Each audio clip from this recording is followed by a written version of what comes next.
आज हम स्टार्ट करेंगे 10th क्लास एनसीईआरटी मैथमेटिक्स का टेस्ट नंबर 19। देखो आज के टेस्ट का पहला क्वेश्चन इसमें कहता है आपको which of the following is not a polynomial. इसमें से कौन सा पोलिनोमियल नहीं है। तो पहले तो मैं आपको ये बता देता हूँ कि पोलिनोमियल होता क्या है। जैसे मान लो हमने ये लिख दिया x square minus 3x minus 8, ये मैं डी वाला ऑप्शन लेकर चल रहा हूँ। इसमें वेरिएबल क्या है, वेरिएबल का मतलब जो अल्फाबेट्स होते हैं A B C D X Y Z etcetera, ये वेरिएबल होता है। इसमें वेरिएबल x है, इसकी पावर कितनी है यहाँ पे 2, यहाँ पे इसकी पावर कितनी है 1। जितनी भी वेरिएबल की पावर होती है ना, ये क्या होनी चाहिए, एक नेचुरल नंबर होनी चाहिए, यानी कि ना तो नेगेटिव में होनी चाहिए और ना फ्रैक्शनल वैल्यू होनी चाहिए। ये क्या होनी चाहिए, नेचुरल नंबर्स।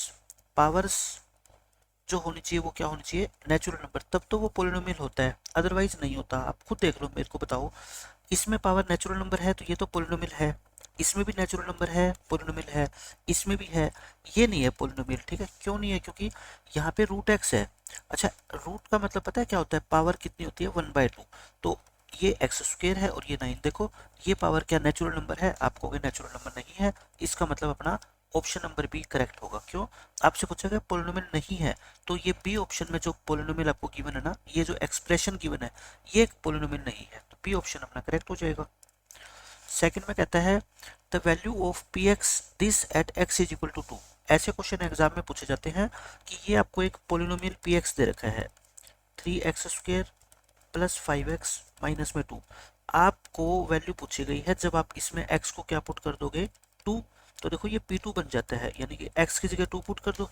आपसे डायरेक्ट ऐसे भी कह सकता है कि फाइंड P2, तो इसका मतलब यही होगा कि x की जगह आपको क्या पुट करना है, 2 पुट करना है। तो देखो कितना होएगा 3, x का स्क्वायर है तो 2 का स्क्वायर कर दो, 5 इंटू एक्स की जगह 2 रख दो, तो कितना हो गया 3 इंटू ये कितना हो जाएगा 4, और 5 2 जा 10, तो ये आपका कितना आएगा 12। 12 और 10 22, 22 में से 2 माइनस करोगे कितना आएगा आपका 20। ये तो इस क्वेश्चन का आंसर 20 आ गया। अच्छा, अब मैं पी एक्स को दोबारा फिर लिखता हूँ। क्वेश्चन तो आपका खत्म हो गया। मैं बताता हूँ, अगर एग्जाम में जैसे मान लो p-1 पूछ ले आपसे, ठीक है, p-1, तो आप क्या करोगे, आप x की जगह क्या पुट करोगे -1। तो कैसे करोगे, x की जगह -1 पुट करोगे। मैं सिर्फ आपको कैलकुलेशन समझा रहा हूँ। देखो स्क्वायर जब ऊपर हो ना, अंदर से प्लस का साइन हो चाहे माइनस को, आपको कोई मतलब नहीं है, आंसर कितना आना है 1 ही आना है। ये प्लस माइनस क्या हो जाएगा माइनस, तो देखो कितना आ गया 3 माइनस 5 माइनस 2। अच्छा, 3 में से 5 माइनस करोगे तो कितना आएगा -2, और -2 पहले ही है, तो यानी कि कितना आंसर आएगा -4। तो चाहे नेगेटिव वैल्यू के ऊपर पूछ ले चाहे पॉजिटिव वैल्यू के ऊपर, आप कभी भी इस तरह का क्वेश्चन गलत नहीं कर सकते। इसमें देखो, इसमें कई बच्चों को कंफ्यूजन होती है कि ये एक लीनियर पोलिनोमियल है ये वाला, इसकी जीरो क्या होगी। देखो जीरो की डेफिनेशन क्या होती है, zero of a polynomial, zero of a polynomial की डेफिनेशन ये होती है कि x की ऐसी वैल्यू जो हम उस पोलिनोमियल के अंदर पुट करें तो वो उसकी वैल्यू को जीरो बना दे, है ना। आपको निकालने का तरीका क्या होता है, method to find zero of a polynomial. किसी भी पोलिनोमियल की आपको जीरो बतानी है तो उसका मेथड सीधा सीधा होता है कि पुट कर दो आप उस पोलिनोमियल को क्या इक्वल टू जीरो। आप उस पोलिनोमियल को जीरो के इक्वल पुट कर दो and find the value of x, और एक्स की वैल्यू निकाल लो, बस आपका क्वेश्चन क्या है खत्म। वही एक्स की वैल्यू क्या कहलाएगी आपकी, जीरो कहलाएगी। ठीक है, जैसे पोलिनोमियल कितना है बताओ 3x प्लस 5, इसको क्या पुट कर दो जीरो, ये +5 उधर आके कितना होएगा -5, x कितना आएगा ये 3 नीचे आ जाएगा, तो यानी कि x की जो ये वैल्यू है ना, ये क्या कहलाएगी बताओ, इसकी जीरो कहलाएगी, तो यानी कि -5/3, ऑप्शन नंबर डी आ जाएगा आपका। फोर्थ क्वेश्चन में द एक्सपोनेंट ऑफ 2, एक्सपोनेंट का मतलब क्या होता है पावर, 2 की कितनी पावर आएगी जब हम 144 का प्राइम फैक्टराइजेशन बनाएंगे। तो देखो 144 के प्राइम फैक्टर्स बना लो, पहले 2 पे जाएगा 72, फिर 2 पे 36, फिर 2 पे 18, फिर 2 पे 9, और फिर 3 पे 3। आप बस मेरे को ये बता दो कि 144 को हम क्या लिख सकते हैं, 2 इंटू 2, 2 इंटू 2 और 3 इंटू 3, या फिर मैं इसको कहूँ 2 की पावर कितनी है 1 2 3 4 4, और 3 की पावर कितनी है 2। आपसे क्या पूछा गया है कि 2 की कितनी एक्सपोनेंट है, तो 2 की पावर कितनी है 4, आंसर कितना आ जाएगा आपका ऑप्शन नंबर ए। इसमें कहता है ए और बी दो नंबर है, उनका एचसीएफ और एलसीएम आपको गिवन है, यानी कि एचसीएफ दोनों नंबर का कितना है 19, और एलसीएम कितना गिवन है आपको 152। उनमें से ए की वैल्यू दे रखी है आपको कितनी 38, तो आपसे बी पूछा है। आपको मैंने कितनी बार ये फॉर्मूला बताया है कि एचसीएफ और एलसीएम की मल्टीप्लाई करो, चाहे ए और बी की मल्टीप्लाई करो, दोनों क्या आते हैं इक्वल। तो एचसीएफ 19, एलसीएम 152, एक की वैल्यू 32 सॉरी 38, तो बी बताना है। बी कितना आएगा बताओ। ये 38 क्या है नीचे आ जाएगा ना, इस 38 को क्या कर दो इससे डिवाइड कर दो, आपका क्या है ये कट जाएगा 2 पे, और ये काटोगे 76, तो बी कितना आएगा अपना 76। ये इस क्वेश्चन का आपका करेक्ट आंसर है। सिक्स में देखो क्या कहता है, the line segment joining the points this and this, यानी कि देखो ये एक लाइन सेगमेंट है जो इन दो पॉइंट को ज्वाइन करने से बनी है। It is divided by x axis, कहता है एक्स एक्सिस इस लाइन को किस रेशियो में डिवाइड करेगा। अगर ये क्वेश्चन आपका सब्जेक्टिव में आए तो मैंने आपको बता ही रखा है कि ये एक्स एक्सिस मान लो, इसके ऊपर कोई भी पॉइंट मान लो पी, एक्स एक्सिस के ऊपर वाई तो क्या होता है हमेशा 0, और एक्स हमें पता ही नहीं। मान लो ये पॉइंट इसको किस रेशियो में बांटता है के रेशियो 1 में, और हम यहाँ से वाई की हेल्प से के की वैल्यू निकाल लेंगे, ठीक है। लेकिन ऑब्जेक्टिव में अगर ये क्वेश्चन आएगा तो कैसे करेंगे, देखो अगर एक्स एक्सिस ये पूछे कि एक्स एक्सिस किस रेशियो में बांटता है, तो आप वाई वाली वैल्यू को अंडरलाइन कर लो, ठीक है, ध्यान रखना मेरी बात का। अगर एक्स एक्सिस पूछे तो वाई वाई वाली वैल्यू को अंडरलाइन कर लो, और इनका क्या निकाल दो रेशियो, साइन को भूल जाओ कि प्लस है या माइनस है, ठीक है। 3/6 यानी कि 1/2, तो रेशियो कितना आ गया अपना 1:2। इस क्वेश्चन का आंसर कितना आएगा 1:2, और खत्म क्वेश्चन। इसमें कहता है फाइंड द रेशियो, आपको रेशियो निकालना है in which this point divides the line segment joining this and this. तो आप क्या है बना लो डायग्राम, 2,3 और पी आपका कितना है देखो 7 8, और ये पॉइंट मान लो कोई सी है 4,5, जो इस लाइन सेगमेंट को किस रेशियो में बांटता है के रेशियो 1 में। तो आप बताओ कैसे निकालते थे रेशियो, आप चाहे 4 की हेल्प से निकाल लो चाहे 5 की हेल्प से, मैं 4 से निकाल रहा हूँ, ठीक है। तो यानी कि x वाली वैल्यू से, x को आप क्या कर लो सर्कल कर लो, इस k को मल्टीप्लाई करो 7 से, और इस 1 को मल्टीप्लाई करो 2 से, और नीचे क्या आएगा आपका k+1, क्रॉस मल्टीप्लाई करना 7k+2, और इसको 4 से मल्टीप्लाई करोगे तो 4k प्लस में 4, k को इधर ले आओगे ना 3k बच जाएगा, और 4 - 2 यानी कि 2, k कितना आ गया आपका 2/3। लास्ट में लिखा करो रेशियो कितना आ गया अपना बताओ 2:3। ये जो 2/3 है ना इसी को रेशियो में चेंज कर दिया करो 2:3, आपका आंसर आ जाएगा बस।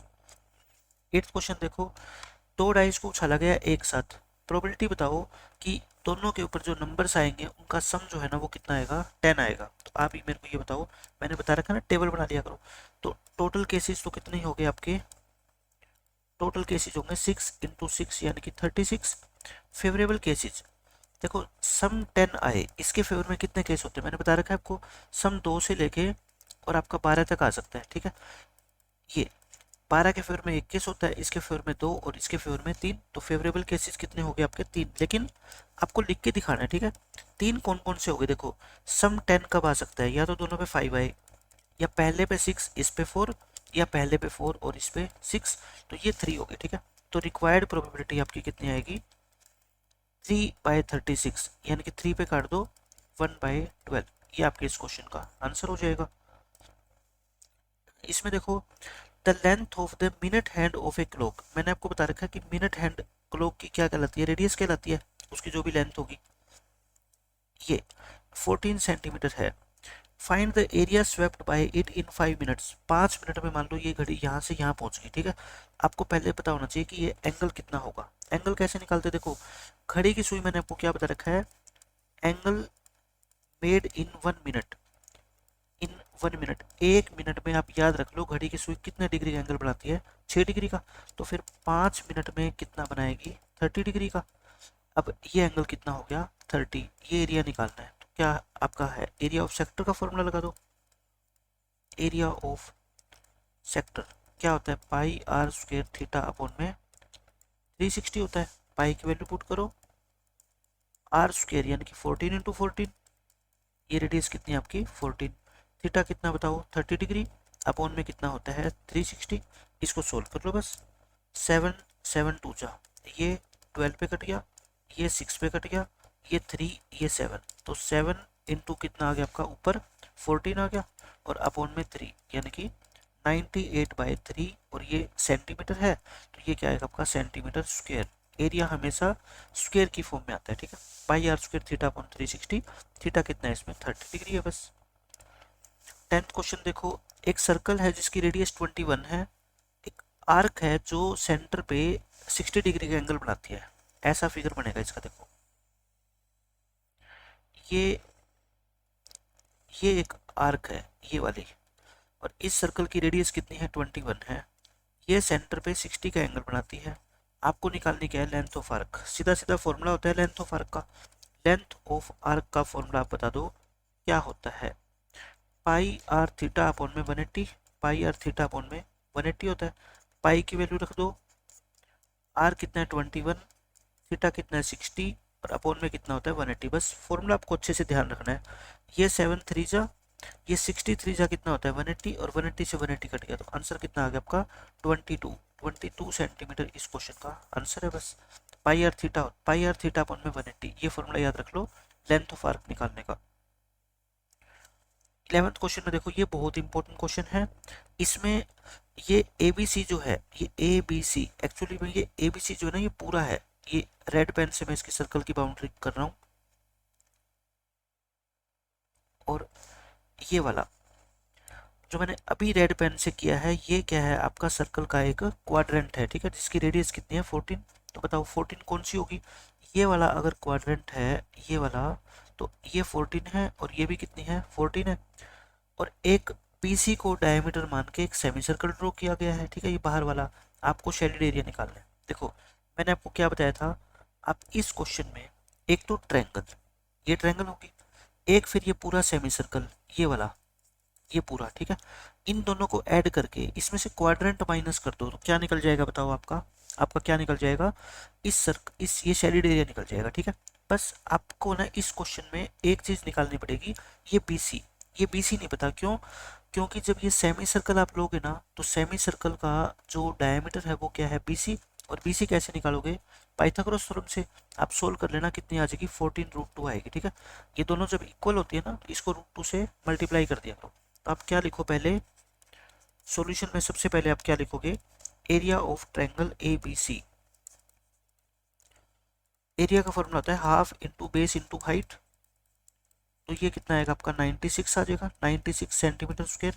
फिर आप क्या निकालो, एरिया ऑफ सेमी सर्कल, जो बीसी को डायमीटर मान के सेमी सर्कल ड्रॉ किया गया ना, सेमी सर्कल का एरिया होता है पाई आर स्क्वायर बाय 2, सबको पता है ये होता है, ठीक है। सर्कल के एरिया को 2 से डिवाइड कर दो, ये क्या है पाई आर स्क्वायर। अच्छा आर कितनी होगी अब बता दो, ये जो 14√2 है ना ये तो क्या है इसका डायमीटर है, पूरा डायमीटर, तो रेडियस कितनी होगी आपकी 7√2, और आर का क्या है स्क्वायर है, और नीचे क्या था ये 2 तो था ही। अब देखो क्या हो गया, √2 और √2 की मल्टीप्लाई क्या होती है 2 कट गई, 7 से 7 कट गया, तो कितना आ गया ये 154 आ गया, 22 इंटू में 7। तो आपका सेमी सर्कल का एरिया भी आ गया। अब किसका एरिया निकाल लो, क्वाड्रेंट का। एरिया ऑफ क्वाड्रेंट, क्वाड्रेंट का एरिया बताओगे, ये वाला पूरा, ये वाला पूरा एरिया, रेडियस कितनी है इसकी 14।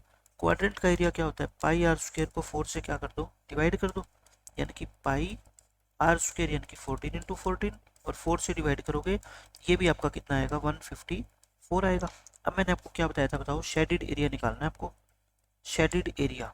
तो शेडेड एरिया क्या होता है आप खुद सोचो। मैंने आपको क्या बताया, ट्रायंगल का एरिया ये वाली, और पूरे सेमी सर्कल का एरिया, इसमें से क्वाड्रेंट माइनस कर दो, है ना। तो देखो triangle 96 plus semi circle 154 minus 154, ये कट जाएंगे, आंसर कितना आएगा आपका 96 सेंटीमीटर स्क्वायर इस क्वेश्चन का आंसर हो जाएगा। 12th क्वेश्चन देखो, एक मेटेलिक स्फेयर है, एक मेटल का बना हुआ स्फेयर है जिसकी रेडियस दे रखी है। स्फेयर में अपने को क्या चाहिए होती है, बस रेडियस चाहिए होती है, ठीक है। इसको हमने मेल्ट कर दिया और इसको हमने एक शेप बना दी किसकी, सिलेंडर की, जिसकी रेडियस दे रखी है और आपको हाइट निकालनी है। मैंने क्या कहा था आपको, जब हम दो शेप्स को या दो सॉलिड फिगर को मेल्ट करते हैं, एक को मेल्ट करके दूसरी शेप बनाते हैं, तो दोनों की वॉल्यूम क्या रहती है सेम रहती है, ठीक है। आप लिखो यहाँ पे वॉल्यूम ऑफ स्फेयर इक्वल है किसके, वॉल्यूम ऑफ सिलेंडर, यही तो होगी। स्फेयर की वॉल्यूम आप सबको पता है क्या होती है 4/3 पाई, पाई की वैल्यू पुट मत करो, ठीक है, आर क्यूब। अच्छा ये रेडियस है 4.2, ये 42/10 है यानी 21/5 है। तो आर का क्यूब 21/5, 21/5 और 21/5, ये आपकी क्या आ गई, स्फेयर की वॉल्यूम आ गई। इक्वल है ये सिलेंडर की वॉल्यूम। सिलेंडर की वॉल्यूम क्या होती है, पाई आर स्क्वायर एच होती है। पाई कितनी है बता दो, पाई तो पाई है, आर स्क्वायर सिलेंडर की रेडियस कितनी 6 और हाइट कितनी है, हाइट अपने को क्वेश्चन में निकालनी है।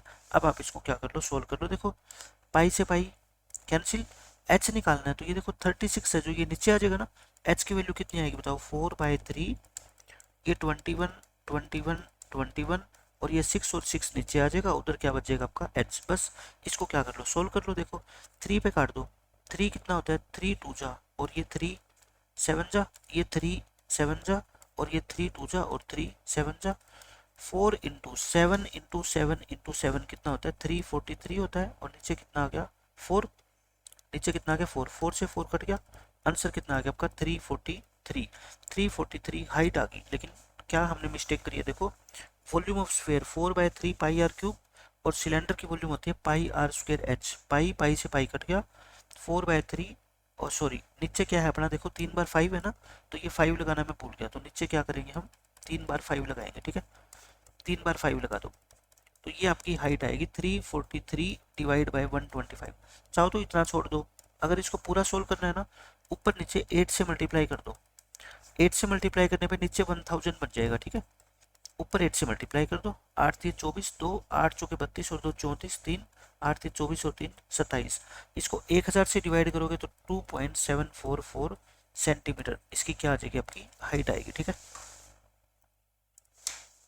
इस क्वेश्चन में देखो क्या कहते हैं, how many silver coins, silver के क्वाइन है जिसका इतना डायमीटर है और थिकनेस इतनी है। देखो थिकनेस का मतलब क्या होता है, क्वाइन की मोटाई, और जब क्वाइन को हम बिठाएंगे धरती पे तो वो उसकी क्या बन जाती है, हाइट बन जाती है। एक सिक्का है, होता तो सर्कल की शेप में है, लेकिन इसकी क्या है कुछ थिकनेस है, मोटाई है ये, तो इसको जब धरती पे रखेंगे तो ये इसकी क्या बन जाएगी, हाइट बन जाएगी, ठीक है थिकनेस हाइट बन जाती है इसकी। आपको बताना है कि इस तरह के कितने सिक्कों को मेल्ट किया जाए कि एक क्यूबॉइड बन जाए जिसकी डायमेंशन ये हो, ठीक है। तो देखो आप पूरे क्यूबॉइड की वॉल्यूम को एक सिक्के की वॉल्यूम से क्या कर दो, डिवाइड कर दो, क्या आ जाएंगे आपके नंबर ऑफ क्वाइंस आ जाएंगे। तो नंबर ऑफ क्वाइंस कितने होंगे बताओ, volume of cuboid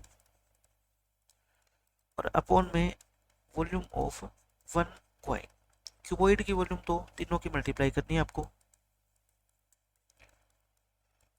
coin, coin किसकी शेप में होता है, सिलेंडर की शेप में होता है, तो सिलेंडर की वॉल्यूम क्या होती है पाई, पाई का मतलब इनटू आर। देखो डायमीटर कितना है आपका इस क्वेश्चन में, डायमीटर है 1.75 यानी कि ये 25 पे काटोगे, रेडियस कितनी होएगी 2 से डिवाइड करोगे यानी कि 7/8, तो पाई आर स्क्वायर और एच। अब ध्यान से देखो एच कितना है आपका 2 मिलीमीटर थिकनेस, थिकनेस का मतलब क्या होता है इसकी हाइट, ठीक है लेकिन 2 मिलीमीटर है, मिलीमीटर को क्या बनाओगे सेंटीमीटर, 10 से क्या कर दो डिवाइड यानी कि 1/5 क्या बनेंगे सेंटीमीटर। ये आ गया, बस इस क्वेश्चन को सोल्व कर लो आप और आपका आंसर आ जाएगा। देखो ये तो 55 होता है, ये क्या होता है आपका 7/2 होता है। अब ये 22/7 ऊपर आके 7/22 होएगा है ना, ये 7/8 7/8 8/7 8/7 हो जाएगा और ये 1/5 ऊपर जाके 5/1 हो जाएगा। बस इसको क्या करना है काट के सोल्व करना है आपको। देखो 7 और ये 7 कट गया, ये 7 कट गया और ये 2 2 4 जा और ये 11 पे काटो, 11 2 जा 11 5 जा और ये 2 पे कट गया, कितना आ गया आपका 5 2 जा 10 और 8 5 जा 40 यानी कि 400। तो इस तरह के 400 कॉइन को हमारे को मेल्ट करना पड़ेगा, तब जाके हम ये एक क्यूबॉइड बना पाएंगे, ठीक है। अब देखो 14th क्वेश्चन, इसका सिर्फ आप क्या बनाना है डायग्राम बनाना है। एक टेंजेंट है आपके पी क्यू, आप डायग्राम बना लो पहले। ये हमने क्या बना लिया एक डायग्राम, और हमेशा इस तरह के क्वेश्चन का डायग्राम है ना ये बना लिया करो। एक सेंटर है, सेंटर से कुछ डिस्टेंस पे ये पॉइंट है और यहाँ से हमने क्या है एक आउटसाइड पॉइंट से एक टेंजेंट ड्रॉ करी है ये, और ये क्या होती है इसकी रेडियस होती है सर्कल की। अब आप क्या करो, जो जो क्वेश्चन में चीजें गिवन है ना वो लिखो।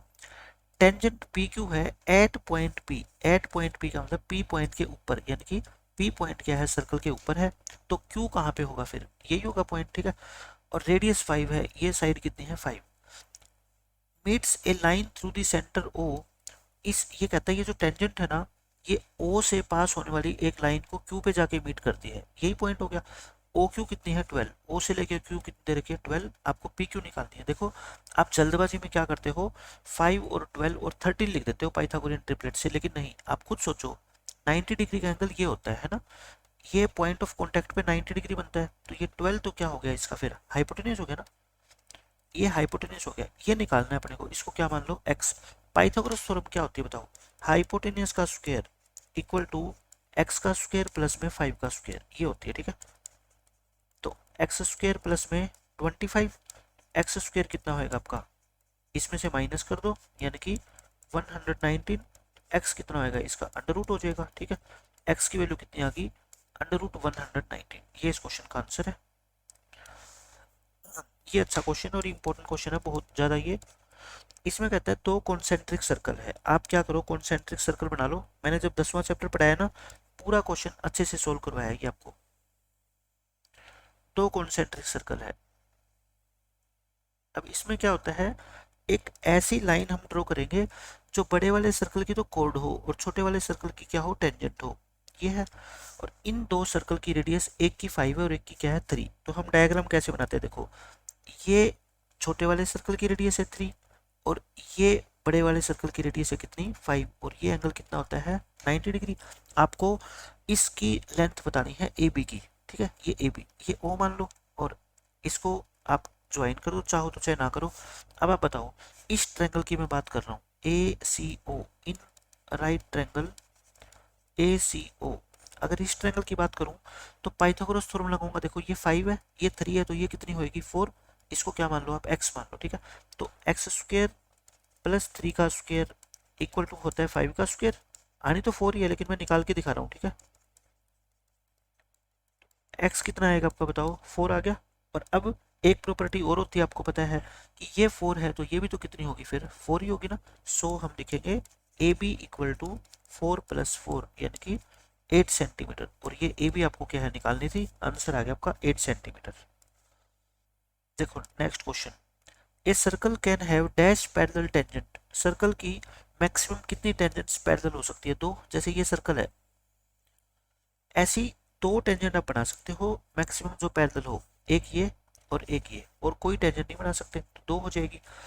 The common point of the common point, किस किस का common point of a tangent to a circle and the circle, यानी कि ये पॉइंट जो सर्कल और टेंजेंट का कॉमन पॉइंट होता है, इसको हम क्या बोलते हैं, point of contact, point of contact, और हिंदी में इसको बोलते हैं स्पर्श बिंदु। तो ये आपको ध्यान रखना है, ये पेपर में पूछा जाएगा, पॉइंट ऑफ कॉन्टैक्ट इसका क्या आ जाएगा, आंसर आ जाएगा। 17th क्वेश्चन में देखो आसान सा क्वेश्चन है ये क्वाड्रेटिक इक्वेशन का, तो कंजुगेटिव ओड पॉजिटिव नंबर छांटने हैं। देखो कंजुगेटिव नंबर छांटने हो ना, पहले को तो क्या मान लो हमेशा ही x, ओड है तो ओड पॉजिटिव नंबर में कंजुगेटिव में डिफरेंस कितने का होता है, दो का। जैसे एक नंबर 1 है तो दूसरा 3 होगा, फिर 5, दो दो का डिफरेंस है। दूसरे को क्या मानोगे आप, x प्लस 2 मानोगे, आप लिखोगे पेपर में, ठीक है। Let x and x plus 2 are the required numbers, required का मतलब होता है जो आपने हमसे पूछा है हमने उसको मान लिया।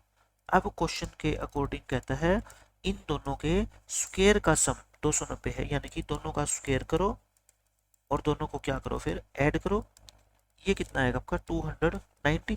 देखो ये तो एक्स स्क्वायर आ गया, इसमें स्क्वायर खोलोगे A plus B whole square, A square plus B square plus 2ab, ये आ गया। ये कितना हो गया आपका 2x square plus 4x plus 4, इसको 290 को इधर ले आओ, यहाँ क्या बचेगा 0, 4 में से 290 घटाओगे तो 286 माइनस का हो जाएगा। अब आप 2 कॉमन लेके क्या कर दो, इसमें से काट दो, 2 कॉमन लेके काटोगे ये 2x बच जाएगा, ये 143 बच जाएगा। फैक्टर आपको याद रखना है, देखो 11 और 13 होते हैं, ठीक है। तो प्लस के 2 है तो प्लस के 13 आएंगे और माइनस के क्या आएंगे आपके 11 आएंगे। तो फैक्टर बना लेना x प्लस में 13 और x माइनस 11। पॉजिटिव नंबर लेने हैं तो इसको तो क्या कर देना रिजेक्ट, क्योंकि यहाँ से वैल्यू क्या आएगी आपकी 11। सो आंसर कितना आ गया आपका, एक नंबर 11 और एक 11 प्लस 2 यानी कि 13, ये आपके दो नंबर आ जाएंगे, बस क्वेश्चन खत्म। इसमें कहता है इस क्वाड्रेटिक इक्वेशन का क्या निकालो, आप डिस्क्रिमिनेंट निकालो। पहले तो मेरे को बताओ इसमें ए बी सी कितने हैं, ए कितना है 3, बी कितना है -2 और सी कितना है 1/3। डी निकाल लो। डी निकालने का फॉर्मूला आपको पता ही है, क्या होता है बी स्क्वायर माइनस के 4ac, ये फॉर्मूला होता है। तो आप लगाओ फॉर्मूला, वैल्यू पुट करो, बी स्क्वायर यानी कि -2 का स्क्वायर 4, -4 इंटू ए और इंटू में सी। आप सोल्व कर लो इसको, देखो ये आपका 3 से 3 घटेगा तो 4 - 4 इंटू 1 यानी कि 0। अगर डी 0 होता है तो हम क्या कहते हैं बताओ, रूट्स आर रियल, रियल तो है ही है और इक्वल भी है साथ में, ठीक है, रियल एंड इक्वल। आपसे नेचर ऑफ रूट्स पूछा गया और कहता है अगर वो रियल रूट है ना तो उनको निकालो क्वाड्रेटिक फॉर्मूला का यूज करके। आप अब क्या लिखोगे, by quadratic formula. Quadratic formula क्या होता है बताओ, x is equal to minus B plus minus under root D upon 2 है। लेकिन आप बात सोचो, डी तो क्या है इस क्वेश्चन में, 0 है ना। डी अगर 0 है तो ये तो 0 हो जाएगा, तो बच क्या जाएगा अपने पास ये। तो दो रूट जो आएंगे ना वो यही आएंगे, एक ये और दूसरा भी यही, क्योंकि रूट्स क्या है दोनों इक्वल है। तो आप बताओ माइनस बी, बी कितना -2 अपॉन में 2 इंटू ए कितना 3, 2 से 2 कट गया तो कितना आ गया आपका माइनस और -1 अपॉन 3 यानी कि 1/3। सो क्या लिखेंगे हम, टू रूट्स आर 1/3 एंड 1/3, क्योंकि डी 0 है तो रूट्स क्या होते हैं इक्वल, और इक्वल रूट्स मैंने आपको निकाल के दिखा दिए, ठीक है। अब आप देखो नेक्स्ट क्वेश्चन, आपको इसका सम निकालना है और ये क्या है, एक एपी है। बस आपको ये नहीं पता कि ये टर्म्स कितनी है, ठीक है। ए कितनी है इस क्वेश्चन में बताओ 7, और टी कितना है, इसमें से ये माइनस करोगे ना, ये कितना है 10.5, इसमें से 7 माइनस करोगे तो 3.5 आएगा, और इसका मतलब क्या होता है 7/2, ये आ गया। इसको आप क्या मान लो, टीएन मान लो, क्योंकि जब तक नंबर ऑफ टर्म नहीं पता होगा, आप बताओ सम कैसे निकालेंगे, निकाल ही नहीं सकते। टीएन का फॉर्मूला होता है A plus N minus 1 into D. A कितना है 7, n-1, डी कितना आपका 7/2। इसको 7 को पहले क्या करो, उधर लाके माइनस करो, और ये 7/2 उधर आके कितना होएगा 2/7, तो कितना आ गया 22। एन कितना आएगा आपका यहाँ से 23, एन आ गया, नंबर ऑफ टर्म आ गई। तो बस अब तो आप एस एन का फॉर्मूला लगाओ, क्या होता है बताओ, n/2 इंटू ए प्लस एल। एन कितना 23, ए कितना 7, एल कितना लास्ट टर्म कितनी है 84, तो 23/2 और इंटू में कितना आएगा आपका ये 91 आएगा ना। तो बस इसकी मल्टीप्लाई कर लो 91 की 23 से, और इसका आंसर निकाल दो आप। 2093 को 2 से डिवाइड करो, इतना ही छोड़ देना बस, ठीक है। या पॉइंटों में निकालना चाहते हो तो 1046.5 आ जाएगा, बस कैसे ही कर दो से। अब देखो लास्ट क्वेश्चन है ये, find the 20th term from the last term, मतलब कि एंड से निकालनी है। तो एंड से निकालने का मैंने आपको तरीका बता रखा है, क्या होता है, जो लास्ट टर्म है ना उसको क्या मान लिया करो आप, फर्स्ट टर्म मान लिया करो, और कॉमन डिफरेंस क्या हो जाएगा, जैसे इसका कॉमन डिफरेंस कितना है 8 - 3, अपना कॉमन डिफरेंस कितना होगा 3 - 8, है ना, उल्टा हो जाता है, साइन क्या हो जाता है नेगेटिव। अब बताओ 20th टर्म का फॉर्मूला क्या होता है आपका, a प्लस 19d होता है। a कितना 253 प्लस 19 इंटू डी, ये प्लस माइनस क्या हो जाएगा माइनस, और इसमें से ये माइनस करोगे तो कितना आएगा आपका 158। तो 158 इस क्वेश्चन का क्या है आंसर, ठीक है।